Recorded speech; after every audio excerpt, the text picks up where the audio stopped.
Así como dijo Andrés, como es bueno cantar para Dios, amén.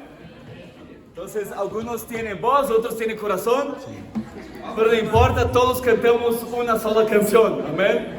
Entonces, busqué hacer una rima para ustedes.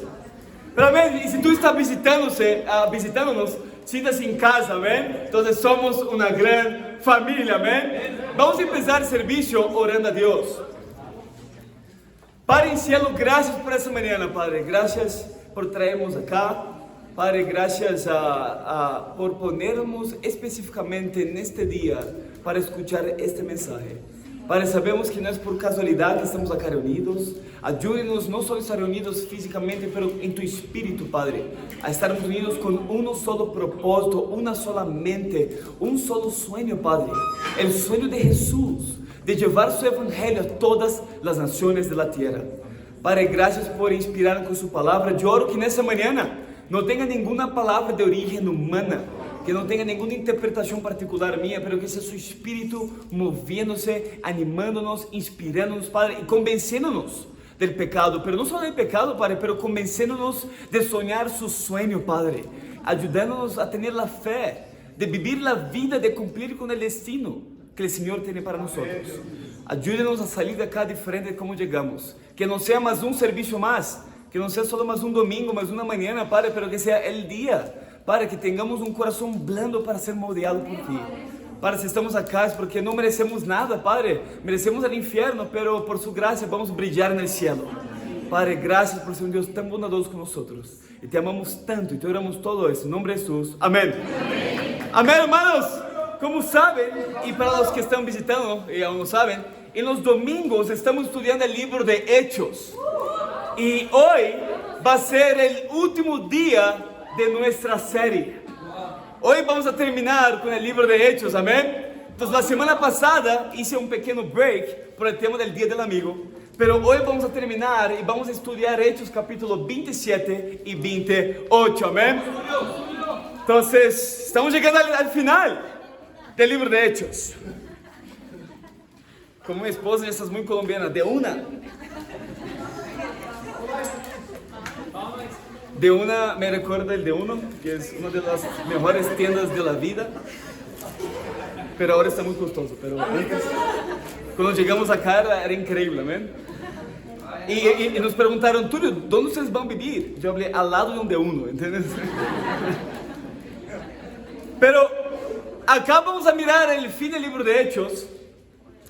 Y el libro de Hechos, estamos mirando la vida de Pablo, los viajes misioneros de Pablo. Y el libro de Hechos no se trata de la vida de Pablo, sino es la historia de cómo la iglesia empezó en Jerusalén.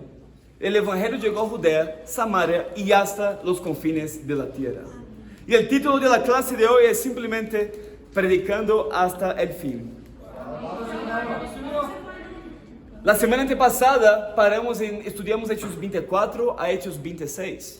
Pablo llegó en Cesarea y ahora él va de Cesarea rumbo a Italia.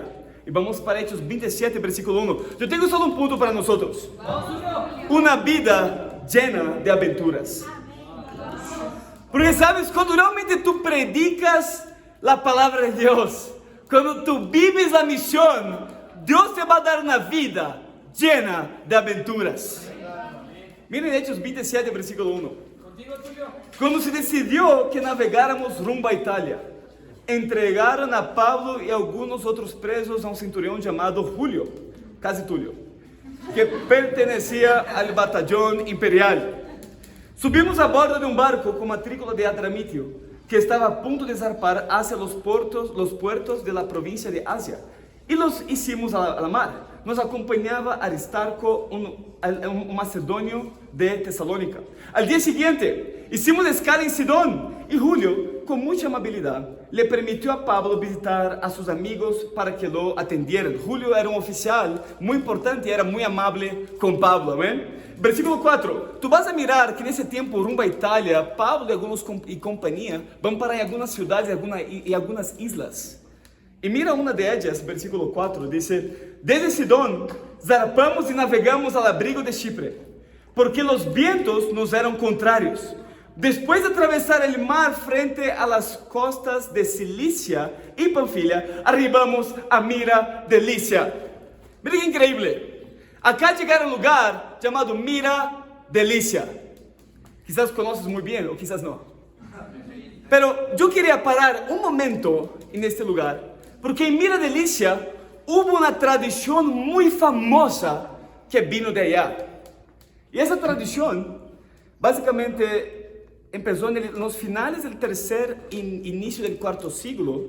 Un líder cristiano en Mira era un hombre que más tarde quedó conocido como Santo Nicolás.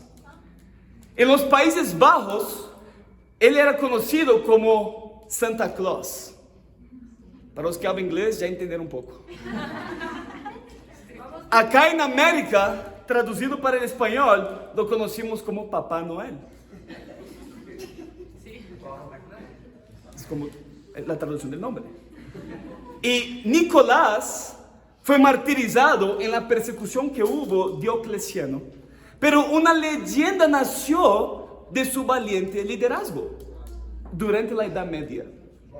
Básicamente había un hombre muy pobre en la ciudad que no tenía nada, solamente 3 hijas. Y como no tenía nada que comer y nada para dar a sus hijas para que comieran también, él decidió entregar sus hijas a prostitución. Sin embargo, Nicolás se enteró de eso y habló con todos sus hermanos y hermanas y tuvo una recolecta de dinero para dividir, y dividió en 3 bolsas, una para cada hija. Nicolás intenta entrar a escondidas porque no quería que ese hombre supiera de dónde vino la generosidad de las personas. Por lo tanto, Nicolás intenta entrar en la casa, pero las puertas y las ventanas están cerradas. Y por lo tanto lo dice: voy a entrar por la chimenea. Chimenea. Para terminar la historia con broche de oro, ¿eh? Voy a entrar por la chimenea. Y cuando él bajó, distribuyó los regalos para las niñas. Ahora sabes de dónde vino la Navidad, amén. Vamos a salir de Mira Delícia. Versículo 6. Un poquito de conocimiento general para nosotros. Allí el centurión encontró un barco de Alejandría que iba para Italia y nos hizo subir a bordo. Versículo 9. Se había perdido mucho tiempo y era peligrosa la navegación por haber pasado ya la fiesta del ayuno, que era septiembre. Así que Pablo les advirtió: señores, veo que nuestro viaje va a ser desastroso y que va a causar mucho perjuicio tanto para el barco y su carga como para nuestras propias vidas. Pablo está diciendo: mira, ese viaje va a ser peligroso, vamos a perder todo, pero no solo eso, no solo vamos a tener muchos prejuicios, pero hasta nuestras propias vidas están en riesgo. Vamos a mirar si escucharon a Pablo. Versículo 11. Pero el centurión, en vez de hacerle caso, siguió el consejo del timonel, del dueño del barco, o sea, no discípulos. Versículo 12. Como el puerto no era adecuado para invernar, la mayoría decidió que debíamos seguir adelante, con la esperanza de llegar a Fenicia, puerto de Creta, que da al suroeste y el noroeste, y pasar allí el invierno. Cuando comenzó a soplar un viento suave del sur, creyeron que podían conseguir lo que querían. Así que llevaron anclas y navegaron junto a la costa de Creta.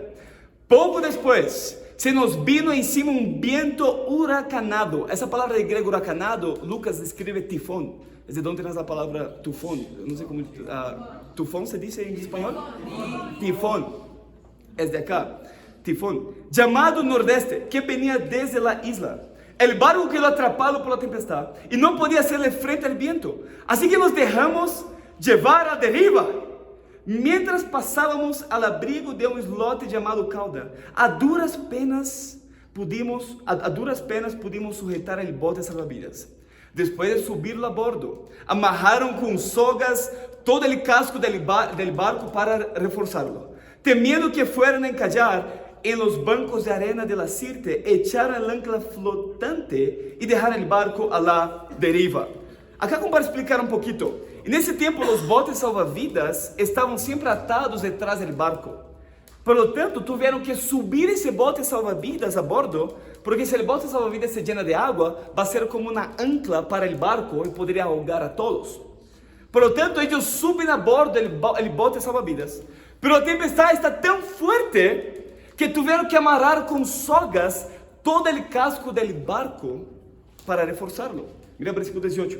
Al día siguiente, dado que la tempestad seguía arremetiendo con mucha fuerza contra nosotros, comenzaron a arrojar la carga por la borda. El tercer día, con sus propias manos arrojaron, esa palabra con la R es difícil acá, arrojaron,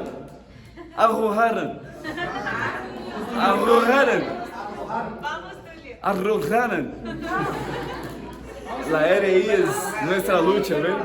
Arrojaron. Amén, ustedes entienden, estás ahí escrito, amén. Al mar los aparejos del barco. Como pasaron muchos días sin que aparecieran ni el sol ni las estrellas, y la tempestad seguía arreciando, perdimos al fin toda esperanza de salvarnos. Llevábamos ya mucho tiempo sin comer. Así que Pablo se puso en medio de todos y dijo: señores, debían haber seguido mi consejo y no haber zarpado de Creta. Así que se habrían arrojado este perjuicio y esta pérdida. Amén. Amén. Todos riendo ahí con mi español. Pero su Biblia no se equivoca. Amén. Eso es increíble. Pero miren qué increíble, hermanos. Están acá Pablo y compañía y estaba como un prisionero acá. El barco se balancea. Todo el mundo se está mareando. No hay comida. No podían ver las estrellas, el sol. Y la tempestad seguía aumentando. Pablo se levanta como prisionero en medio de todos y dice: mira, yo quería convocar una pequeña reunión acá, rápidamente. Yo quería empezar diciendo: deberían haber escuchado mi consejo. ¿Entiendes? ¿Sabes? ¿Tu discipulador ya dijo eso para ti? ¿Sabes? Como debería haber escuchado mi consejo. ¿Entiendes? Porque la realidad es así como pasó con Pablo. Cuando tú no sigues consejos de otros discípulos, o cuando tú sigues consejos pero de personas que no son discípulas, en verdad va a tener muchos perjuicios y muchas pérdidas. Mira el versículo 22 que dice: pero ahora nos exhorta a cobrar ánimo, porque ninguno de ustedes perderá la vida, solo se perderá el barco. Anoche se me apareció un ángel de Dios a quien pertenezco y a quien sirvo, y me dijo: no tengas miedo, Pablo, tienes que comparecer ante el emperador, y Dios te ha concedido la vida de todos los que navegan contigo. Así que ánimo, señores, confía en Dios, que sucederá tal y como se me dijo. Sin embargo, tenemos que encallar en alguna isla. Mira qué increíble escritura. Dios está llevando a Pablo a Roma para compartir su fe con el emperador César. ¿Por qué? Porque hasta César necesita de buenas noticias. Y acá en este versículo 25, yo creo que está el secreto para convertirnos en poderosos cristianos en la fe. ¿Tú quieres, te gusta ser llamado de alguien débil? ¿Te gusta en verdad tener una reputación así? Imagina, yo cuando estudiaba allá en Brasil, y siempre cuando elegían el equipo de fútbol, quedar por último era una vergüenza, ¿entiendes? Y cuando yo veía que yo no era el primero a ser elegido, aún todo bien. Yo no era el segundo, el tercero. Cuando yo estaba quedando por último, ya empezaba a venir un dolor acá y yo miraba, y solo sobraba yo y la profesora.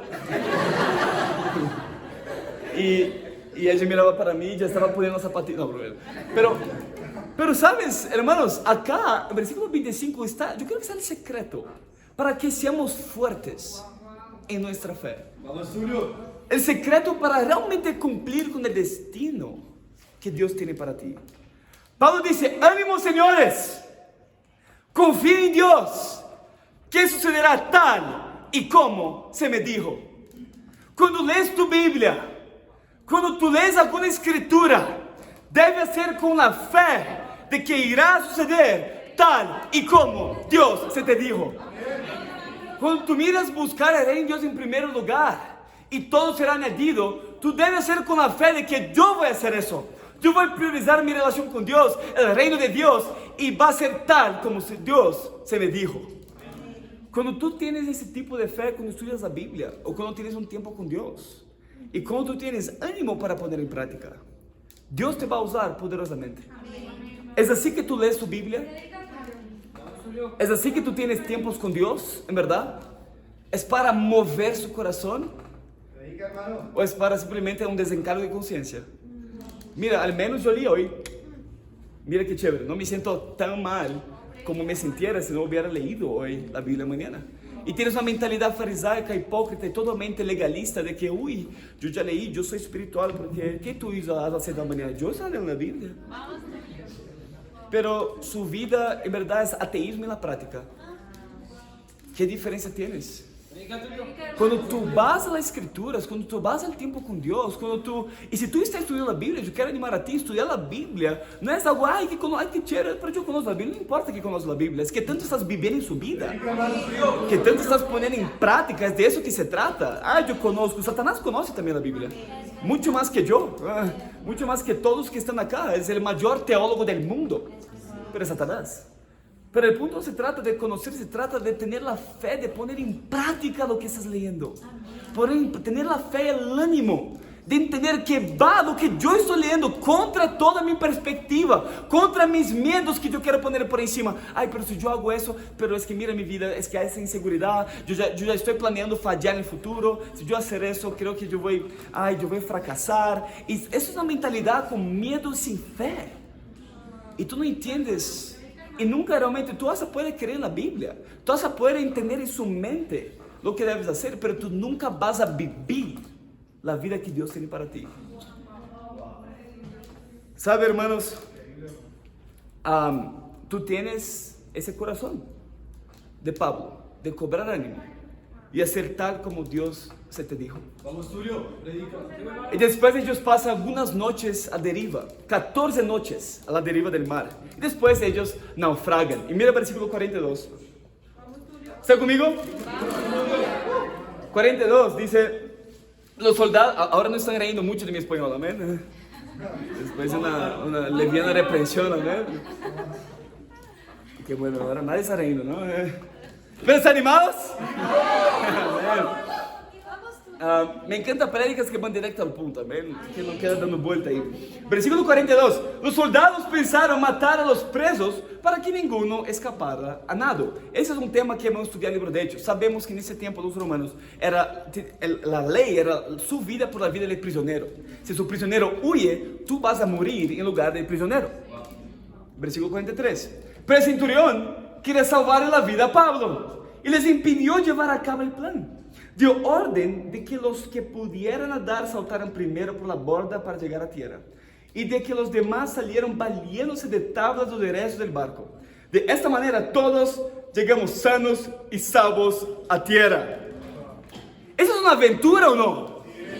Mira qué locura lo que está ocurriendo acá. ¿Sabes? Como los soldados quieren matar a los prisioneros, el centurión quiere salvar a Pablo, y simplemente habla para algunos, los que pueden saltar por la borda y nadar hasta llegar a la tierra. Quizás algunos acá podrían, Cristian no podría, ¿ven? Quizás estoy poniendo los talentos de natación de Cristian en aquella película. Pero y los otros salir valiéndose de tablas o de restos del barco. ¿Sabe, hermanos? Ser un discípulo es una vida llena de aventuras. ¿Sabes? Después que tú realmente tuviste un nuevo nacimiento, después que fuiste, ¿sabes? Y recibió tu Santo Espíritu, el perdón de los pecados, después que fuiste bautizado, hermanos, es una vida llena de aventuras. Pero solo cuando vives la misión. Porque tú puedes estar acá sentadito ahora mismo, es un discípulo, pero un discípulo débil que está sobreviviendo como tal. Sobreviviendo en su fe. Simplemente llegar al servicio para ti es su auge de fe, ir a un servicio. Es como, ese es un niño espiritual, necesita de leche aún. Porque en verdad, hermanos, priorizar en Dios, el cuerpo de Cristo, es algo que no es algo que hacemos para estar bien, pero cuando queremos estar bien, lo vamos a hacer. Porque ambicionamos ser más como Jesús. Tú estás viviendo una aventura, hermano. ¿Sabe? Cuando yo pienso en eso, me viene mucho a la mente de a Valeria, Laura Daniela y Tania. En esos días, en el último, como saben, Tania, nuestra querida hermana en la fe, se bautizó semana pasada, ¿ven? En el día de su bautismo nos leyó un poema acá, ¿ven? Increíble. Pero en su último estudio bíblico, muy interesante, ¿qué pasó? Ellas fueron robadas en la calle. Y llegaron las chicas para robar ellas y Valeria estaba compartiendo su fe con ellas, ¿saben? Pero mira, si tú quieres ir a la iglesia, ¿saben? Acá está, ¿entiendes? Somos cristianos, ¿amén? Quizás como no creyeron mucho, o se viene después de un tipito, pero amén. Puede venir y pedir su teléfono de vuelta, amén. Pero sabes, yo pienso mucho en Cristian y Sebastián, que salieron de la Nache un día, de la Universidad Nacional, y en la 30 estaban ahí, fueron robados. Le robaron todo. Interesante que las dos historias tienen robo en el medio. No estoy hablando que se robaron una aventura, pero es lo que vino a la mente. Pero sabes, ellos fueron robados. Después de ser robados, Cristian habló con Sebastián, mira, ¿qué podemos hacer? Solo cantar. Y empezaron a cantar canciones para Dios. ¿Sabes? Hermanos, ser un discípulo es una vida llena de aventuras. Cada momento increíble, no solo momentos buenos, pero momentos en que nos naufragamos también. Hay cada momentos increíbles que Dios nos permite disfrutar y todo por la misión. Mira Hechos 28, último capítulo, versículo 1. Una vez a salvo nos enteramos de que la isla se llamaba Malta. ¿Cómo la pone Malta quizás? Eso me viene en mente, no sé por qué. El peor, yo creo que cuando llegué acá me hicieron probar por la Malta, me hablaron, ese es súper típico. Y yo tomé eso y yo quedé muy triste porque fue la primera cosa que yo probé acá y no me gustó para nada. Y yo pensé, ¿cómo le hablo? ¿Cómo le hablo? Él me pagó eso. Pero ahí está. Amén. Versículo 2. Los isleños nos trataron con toda clase de atenciones. Encendieron una fogata y nos invitaron a acercarnos porque estaba lloviendo y hacía frío. Sucedió que Pablo recogió un montón de leña y la estaba echando al fuego. Con una víbora que huía del calor se le prendió en la mano. Al ver la serpiente colgada de la mano de Pablo, los isleños se pusieron a comentar entre sí: sin duda este hombre es un asesino, pues aunque se salvó del mar, la justicia divina no va a consentir que siga con vida. Pero Pablo sacudió la mano y la serpiente cayó en el fuego y él no sufrió ningún daño. La gente esperaba que se hinchara o cayera muerto de repente, pero después esperaron muy rato y de ver que nada extraño le sucedía, cambiaron de parecer y decían que era un dios. Qué increíble, ¿no? De ser un asesino, ahora es un dios. Entonces, en la isla de Malta, Pablo era visto como un dios, amén, solo para entender. Si tú miras leer un poquito más abajo, el funcionario principal de la isla, imagina como si fuera el alcalde de una isla ahí, llama a Pablo y compañía para quedar en su casa. Mira el tratamiento especial. ¿Por qué un tratamiento preferencial así? Bueno, Pablo era un dios acá, amén, entonces quizás Dios necesita de tratamientos preferenciales, amén. Pero acá, muy interesante, Pablo está recogiendo leña, de la nada una víbora, viene en su mano, y ellos pensaron, sin duda ese hombre es asesino, porque mira qué pasó con su vida, naufragó, Dios permitió eso, y ahora una víbora cae en tierra, sin duda, la justicia divina no estás atrás de Pablo. Pero después nada pasó con Pablo, y ellos, ¿qué? Es un dios ahora, es imposible que Pablo no fue muerto. Y hay algo muy interesante en la escritura, pero algo muy cortico. La palabra víbora acá, del griego, Lucas escribe como echidna. Creo que Baite me puede ayudar con eso. Echidna, ¿no? No sé cómo pronunciar eso. Bueno, es ahí, ¿entiendes? Echidna, pero echidna, no, lo que sea para ti. Y en verdad, esa palabra significa literalmente viper venenosa. Es la misma palabra que Jesús utiliza cuando habla de los fariseos y los llama de raza de víboras. Jesús los llama, ustedes son vipers venenosas, brutales. Bueno, como solo un detalle.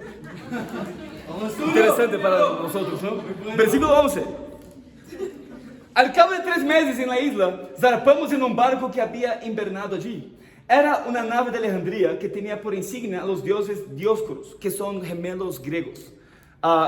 Versículo 12. Hicimos escala en Siracusa, donde nos quedamos 3 días. Desde allí navegamos bordeando la costa y llegamos a Regio.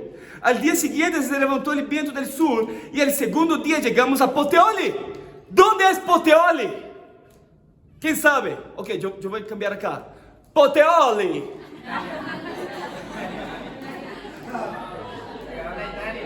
Exacto, amén. Versículo 14.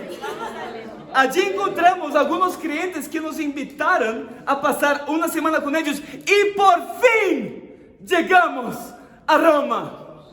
Como si Lucas escribió, después de todo eso, por fin llegamos a Roma, amén. Versículo 15. Los hermanos de Roma, habiéndose enterado de nuestra situación, salieron hasta el foro de Apio y 3 tabernas a recibirnos. Al verlos, Pablo dio gracias a Dios y cobró ánimo. Cuando llegamos a Roma, a Pablo se le permitió tener a su domicilio particular con un soldado que lo custodiara. Miren qué increíble que podemos aprender acá. La Biblia dice que Pablo y algunos hermanos se encontraron con discípulos en Puteoli y que abrieron sus casas y los hospedaron por una semana. ¿Qué aprendemos acá? Discípulos son hospitalarios. Discípulos es lo que discípulos hacen. Y yo creo que hay muchos hermanos muy animados con esa parte de la prédica, principalmente los universitarios, que básicamente se autoinvitan para comer en su casa. Están solo poniendo en práctica las escrituras. En la casa de Leví, Jesús se invitó. Mira, si Jesús hizo, tú puedes invitarse para comer en la casa de quien quiera. Jesús hizo. Y sabes, como yo no quiero hablar nombres de David o Cris y Daniel, pero que de alguna manera siempre quieren hablar contigo, tener un tiempo contigo en el horario del almuerzo o de la cena, amén. Es interesante. Si tú hablas a las 11 no puede, está ocupado. Si tú hablas a las 3 ya no puede, tienes que ser de 12 a 2. Tiene que ser en ese horario. ¿Sabe? Esos discípulos son hospitalarios, hermanos. Pero también, otra cosa que podemos aprender acá. Miren el corazón de los discípulos que estaban esparcidos por el mundo en el primer siglo. La Biblia dice que los hermanos de Roma vinieron en 2 grupos. Uno de los grupos vinieron de 3 tabernas, que es más o menos a 50 kilómetros de Roma. El otro grupo se encontró en el foro de Apio, que es más o menos 70 kilómetros de Roma. Intenta imaginar ese momento. Después que todo lo que Pablo pasó, el náufrago, la isla, todo lo que estaba pasando, está rumbo a Roma. Y entonces en algún momento, en su percurso, él encuentra con discípulos de Roma. Y la Biblia dice que al verlos, Pablo le cobró ánimo y dio gracias a Dios. ¿Sabe, hermanos? Por eso que cuando vienen discípulos, si tú estás visitando, nos explicar eso, somos parte de un movimiento mundial, en verdad, donde la Biblia es nuestra autoridad. Y cuando vienen otros cristianos, discípulos de otros lugares del mundo para Colombia, nosotros sí vamos a ir al aeropuerto para recibirlos, sin duda. Porque cuando hacemos eso, queremos mostrar para esos discípulos que ellos han llegado en su hogar, aunque están en un lugar, en una ciudad que no es su casa, pero han llegado a su hogar. Y cuando vemos discípulos que nos encuentran, puede ser de tan lejos, eso nos llena de ánimo. ¿Cómo ves a venir a los servicios, en verdad? Es increíble. Cuando voy a un devocional, cuando voy a un servicio de miércoles allá con mis hermanos fieles, entiendes que estamos allá reunidos, tú llegas allá y aunque tuvo náufrago en su semana, aunque tuvo cosas tan difíciles, tú ves a los hermanos y te cobra el ánimo. Es lo que discípulos hacen. No importa la distancia, nunca están lejos para estar con su hermano en la fe. Aunque puede venir de Suba, amén, hasta Suba. Yo pensé en Kelly, amén. Kelly está por acá, en algún lugar. Aí, Kelly vino allá de Soacha, York. Suba, York, Soachito. Soachito? Soachito, ¿entiendes? Es un viaje, quizás 50 kilómetros, 70, no sé. Pero es mucho, amén. Es un largo viaje para acá. Y cuando ella llega acá, ve a los hermanos. ¡Amén! ¡Qué increíble! Acá hay wifi. No, bromeo.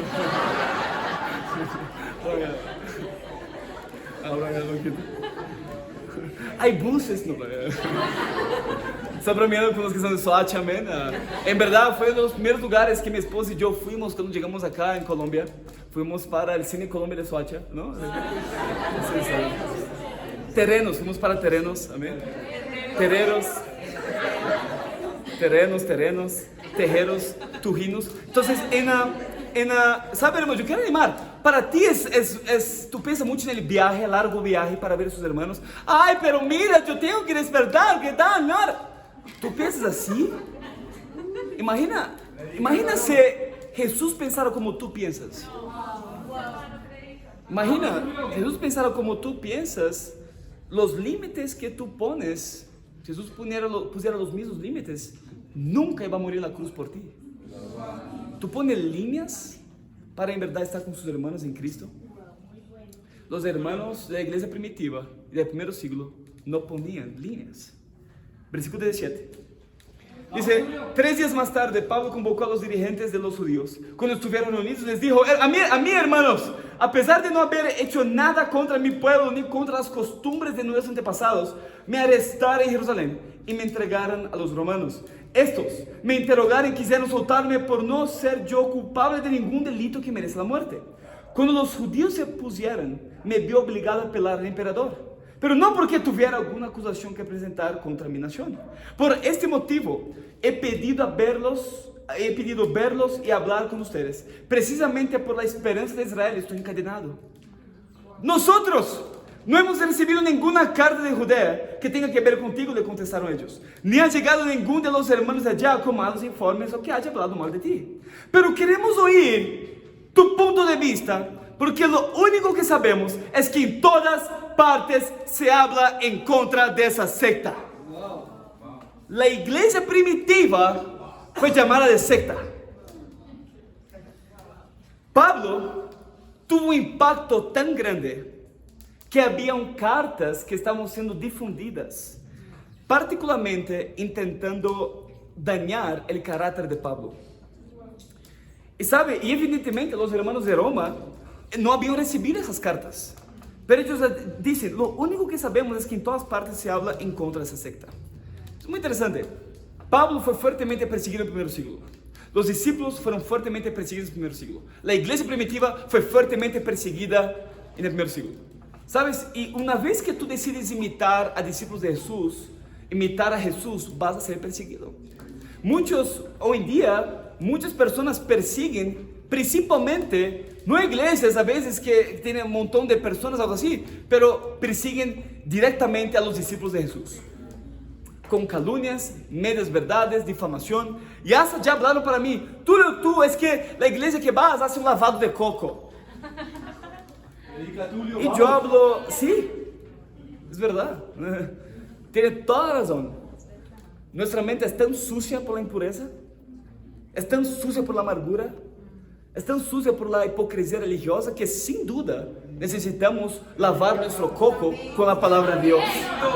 Entonces sí, tú estás correcto, amén. ¿Cuál es el punto negativo acá? Pero sabes, hoy en día personas persiguen mucho a discípulos de Jesús. Y eso va a pasar, hermanos. Tienes que tener en mente cómo tú lidias con la persecución que sufres, quizás.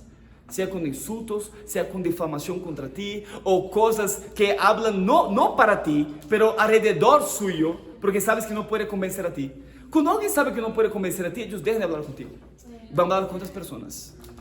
Eso es lo que causa una persona de convicción. Cuando alguien realmente tiene convicción, los que van a perseguir no van a perseguir directamente a ti, porque saben que tú tienes convicción y no va a cambiar como piensa. Pero ellos van a sus amigos.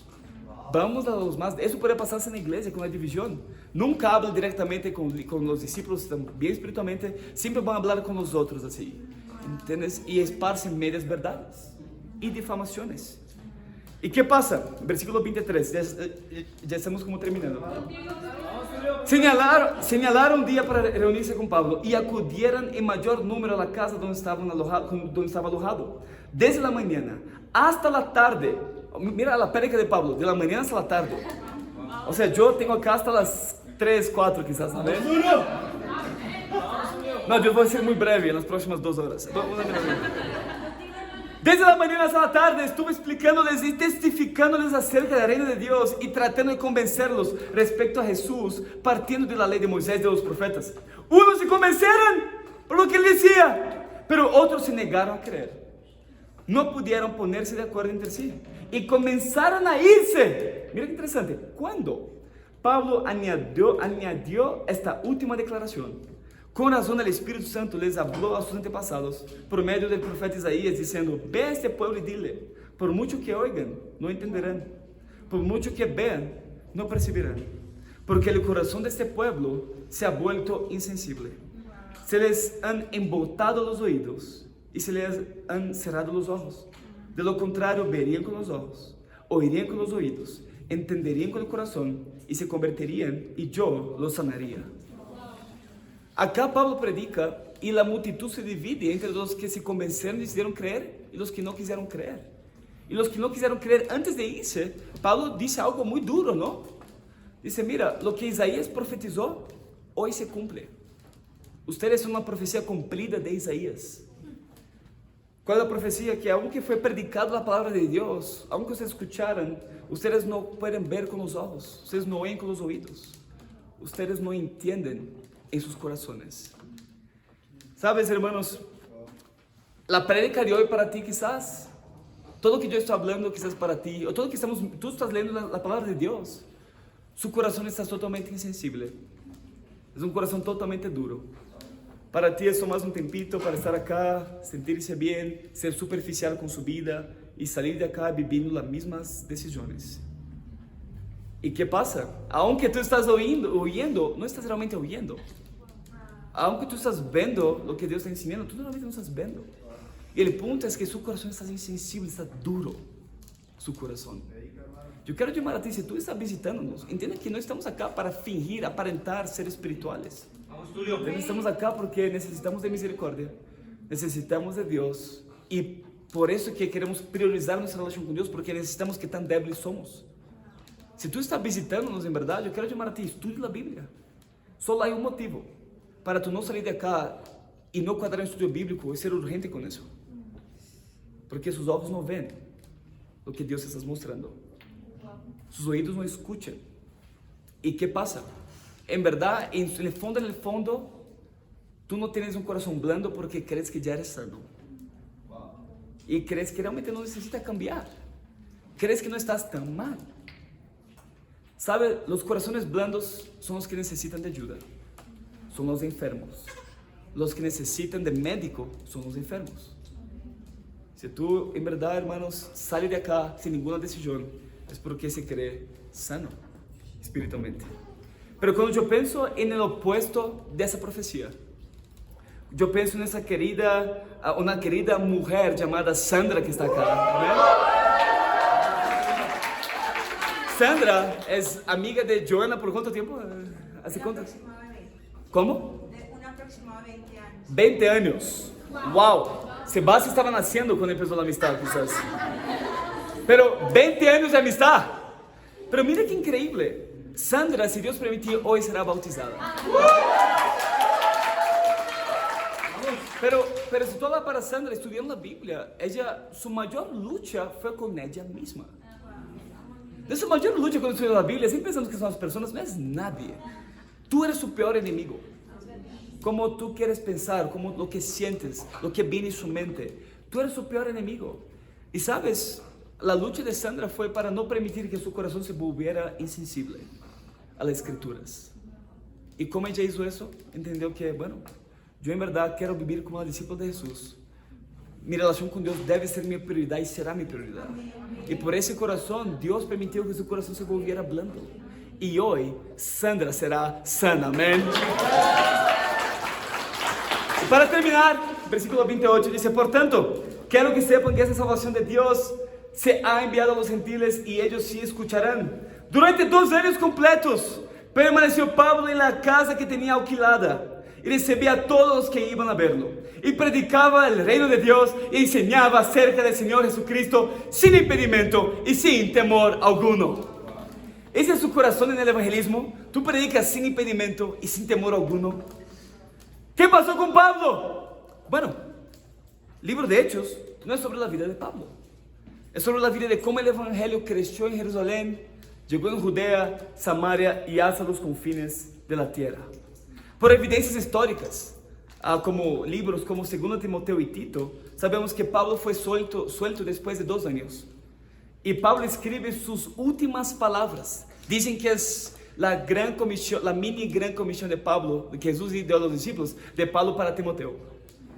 Y esa como gran comisión que Pablo dio para Timoteo, eran sus últimas palabras. 2 años después, Pablo fue decapitado. Y yo quiero terminar con sus últimas palabras. Y mira en 2 Timoteo capítulo 4. Pablo fue decapitado en 67 después de Cristo. Contigo, hermano. 2 Timoteo fue más o menos escrito en 65, 66 después de Cristo. En 2 Timoteo capítulo 4, mira qué interesante el versículo 2. Y mira si ese no fue el ejemplo lo que miramos en el libro de Hechos y la vida de Pablo. Versículo 2. Predica la palabra, persiste en hacerlo, sea o no sea oportuno. Corrige, reprende y anima con mucha paciencia, sin dejar de enseñar, porque llegará el tiempo en que no van a tolerar la sana doctrina, sino que llevado de sus propios deseos, se rodearán de maestros que les digan las novelerías que quieren oír. Dejarán de escuchar la verdad y se volverán los mitos. Tú, por el contrario, sé prudente en todas las circunstancias. Soporta los sufrimientos. Dedícate a la evangelización. Cumple con los deberes de tu ministerio. Yo, por mi parte, ya estoy a punto de ser ofrecido como sacrificio. Y el tiempo de mi partida ha llegado. He peleado la buena batalla. He terminado la carrera. Me he mantenido en la fe. Por lo demás, me espera la corona de justicia que el Señor, el juez justo, me otorgará en aquel día. Y no solo a mí, sino también a todos que con amor hayan esperado su venida. Versículo 11. Solo Lucas está conmigo. Recoge a Marcos y tráelo contigo, porque me es de ayuda en mi ministerio. En sus días finales de vida, Pablo pide a 3 hermanos para estar con él. ¿Sabes qué es Lucas? Un hermano muy fiel. Juan Marcos, que estudiamos de Juan Marcos, que había abandonado antes de Hechos 2, y Timoteo. Y sabe, hermanos, Pablo sabía que este tiempo estaba llegando, y él dice, sabes, yo he peleado la buena batalla. Mi oración es que esas sean sus últimas palabras de vida acá en la tierra. Yo he peleado la buena batalla. Yo me he mantenido firme en la fe. Y sabes, una de las cosas que yo he aprendido a valorar como discípulo, y yo no tengo muchos años, yo no soy tan ahí, amén, quizás son mayores que algunos acá, bueno, yo tengo 26 años, pero una de las cosas que yo he aprendido como discípulo, ese año, si Dios permitir, yo voy a ser 8 años como discípulo, pero una de las cosas que yo he aprendido es a valorar es el tiempo.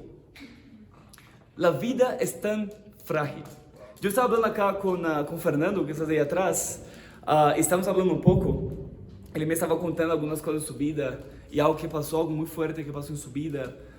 E simplesmente escutando ele, me vino essa escritura e como a vida é frágil. Sabes? E Pablo acá nos chama algo que queremos entender a valorar o que temos como igreja. Lo que temos, as relações que temos em Cristo. A valorar o que temos. Porque sabes, a igreja nunca vai estar como estás agora. La iglesia nunca va a estar, tú nunca vas a estar donde estás ahora. Todo va a ser un lugar nuevo. ¿Sabes? Como yo nunca voy a olvidar el primer bautismo de la iglesia. Cristian Guerrero, que estás ahí atrás. Cristian Guerrero no cambió nada físicamente. Amén. Pero espiritualmente mucho. Pero yo nunca voy a olvidar el primer bautismo de Cristian. Y yo nunca voy a olvidar de tantas memorias que Dios me permitió construir acá en Colombia.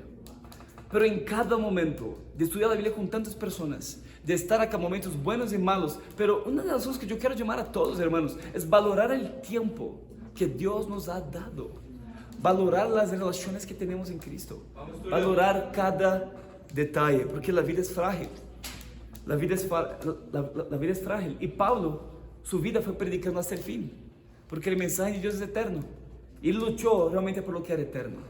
Hay una frase que dice, no luche por lo que la muerte va a llevar un día. Nunca dé su vida por lo que la muerte puede llevar un día. La pregunta es, ¿por lo que estás viviendo? ¿Cuál es su propósito de vida? Yo quiero llamar a todos que Dios nos ha dado una misión, hermanos. de predicar la gran comisión, y no es por un tiempo, no es cuando estamos de vacaciones, no es cuando no estamos de vacaciones, es cuando sea no sea oportuno, es hasta el fin de nuestras vidas. Y cuando en verdad estamos en la misión, hermanos, Dios nos va a llevar a una vida llena de aventuras, y para Dios sea la gloria, amén.